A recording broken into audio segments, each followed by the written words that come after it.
Social studies में हमें पता है कि हमेशा इसकी 4 कैटेगरीज बनी हुई होती है, जैसे हिस्ट्री, पॉलिटिकल साइंस, इकोनॉमिक्स और ज्योग्राफी। ये 4 कैटेगरी में डिवाइडेड है सोशल स्टडीज़। तो आज हम सबसे पहले सिविक्स के अंदर पढ़ेंगे, जो चैप्टर नंबर 5 है, डेमोक्रेसी, कि लोकतंत्र क्या है। डेमोक्रेसी के बारे में आजकल हम सब जगह देखते हैं कि इलेक्शन होते हैं, सरकार बनती है, वोटिंग होती है, किस तरीके से जो पॉलिटिकल लीडर अपना वर्क करते हैं। तो आज सबसे पहले हमें जो उसका जो मेन रूट है पॉलिटिकल साइंस की, कि democracy, without democracy we can not image political science. तो first we study about the democracy.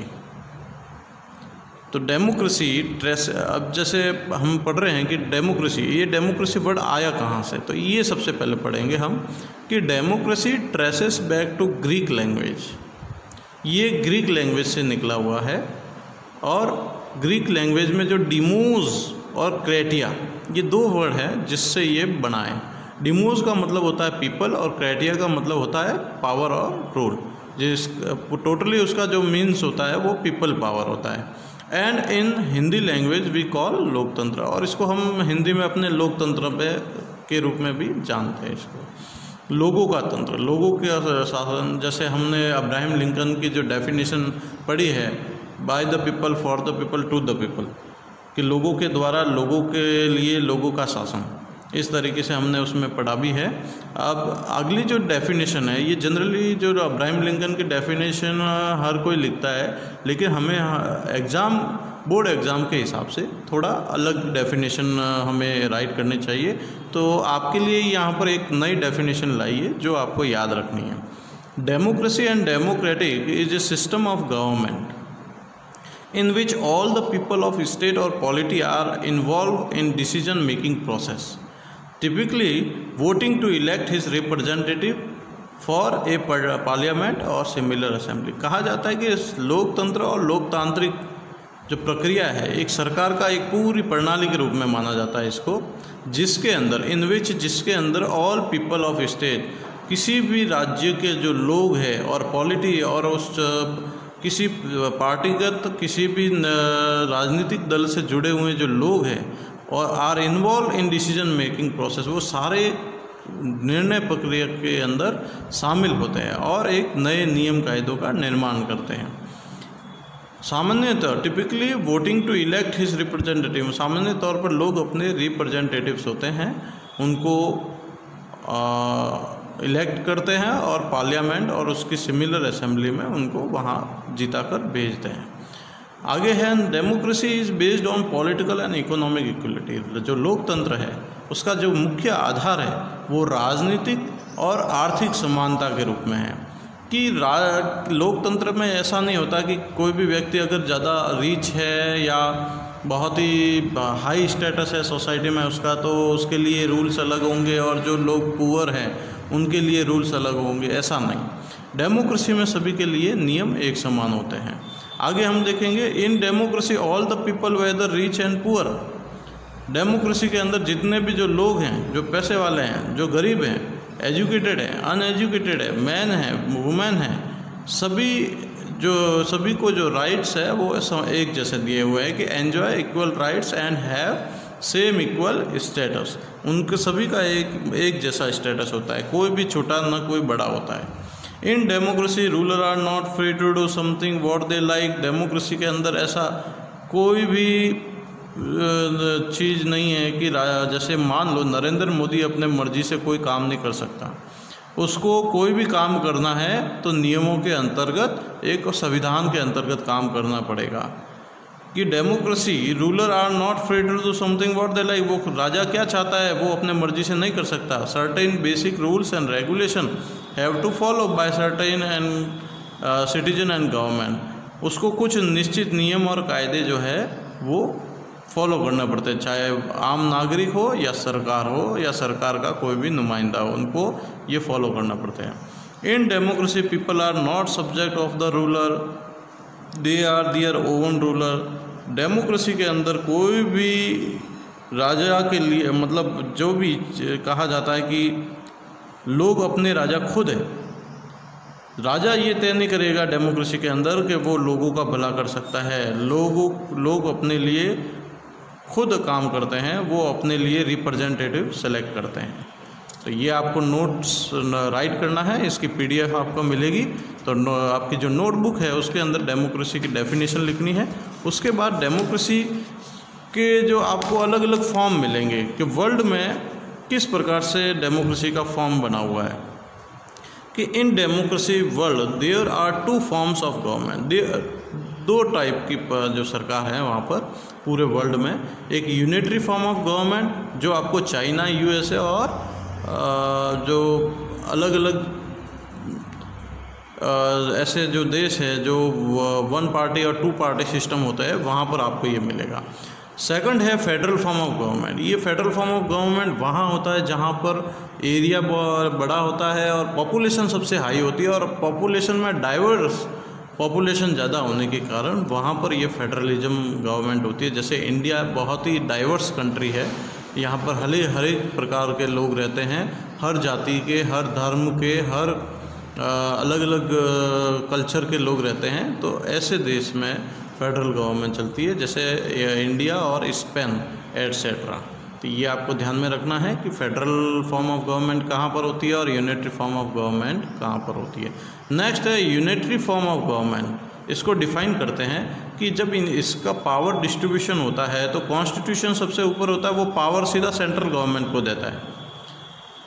इसमें यूनिटरी फॉर्म ऑफ गवर्नमेंट और फेडरल फॉर्म ऑफ गवर्नमेंट में एक ही जो डिफरेंस है कि यहाँ पर यूनिटरी फॉर्म में पावर सेंट्रल को मिलता है और सेंट्रल फिर छोटे छोटे जो स्टेट्स हैं उनको पावर फॉरवर्ड करती है।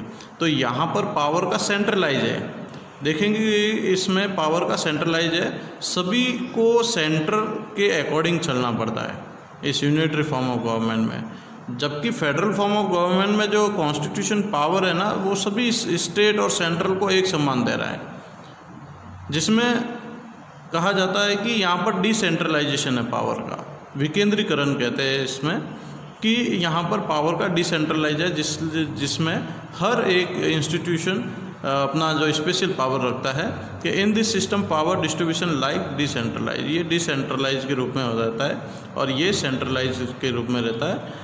तो in democratic country there are 2 types of government. अब जब वर्ल्ड की बात की तो हमने यहाँ पर फॉर्म ऑफ गवर्नमेंट के बारे में पढ़ा था। अब हम पढ़ रहे हैं कंट्री के अंदर किस प्रकार की सरकारें होती है, किस तरीके से वो डिवाइड करते हैं।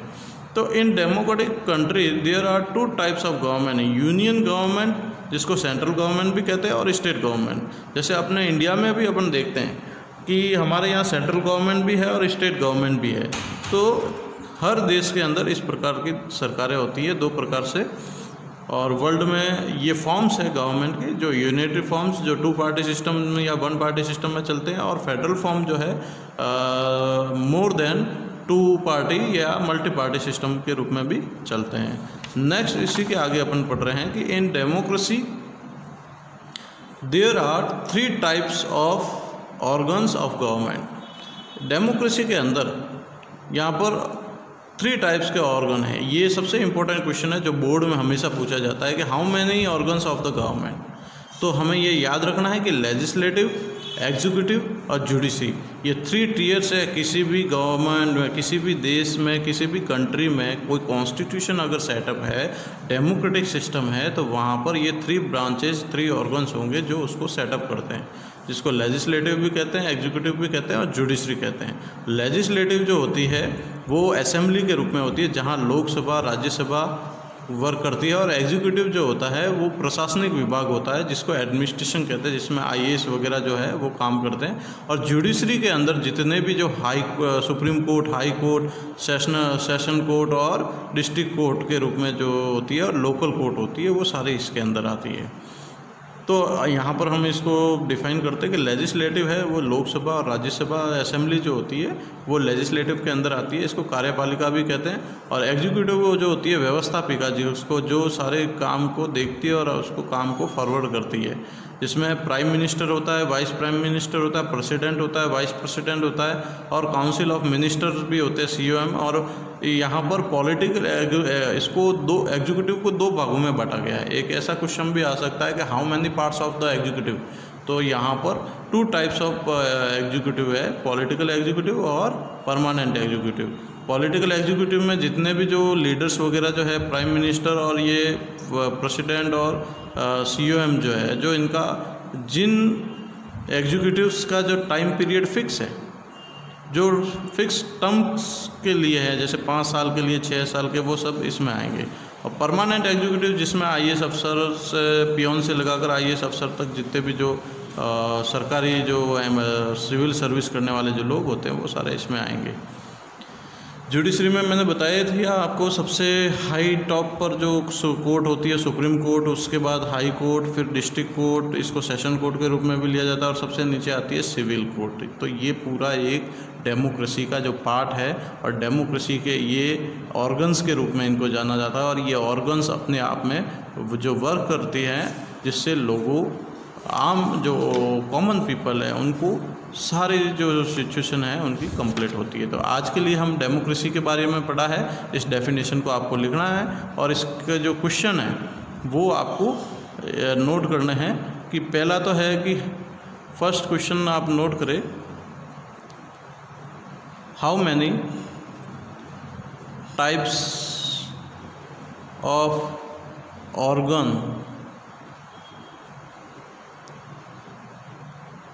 In government. ये मैंने अभी आपको पहले बताया था, इसके क्वेश्चन आपको आंसर लिखना है। दूसरा है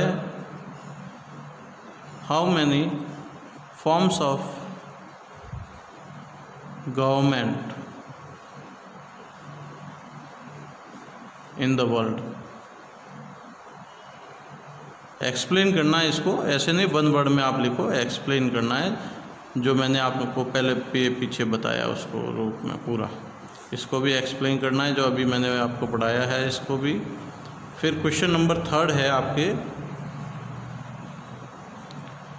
डिफाइन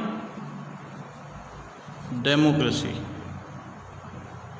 जो स्टार्टिंग में मैंने आपको डेमोक्रेसी की डेफिनेशन बताई है उसको पूरा आपको एक्सप्लेन करना है, न कि 1 वर्ड या 2 वर्ड में बताना है। तो आज के लिए ये आपका होमवर्क है। नेक्स्ट जो पीरियड है वो अपन कर लेंगे। ये आज 10th क्लास के लिए आपके होमवर्क हो गया, ये आपको करना है इसमें।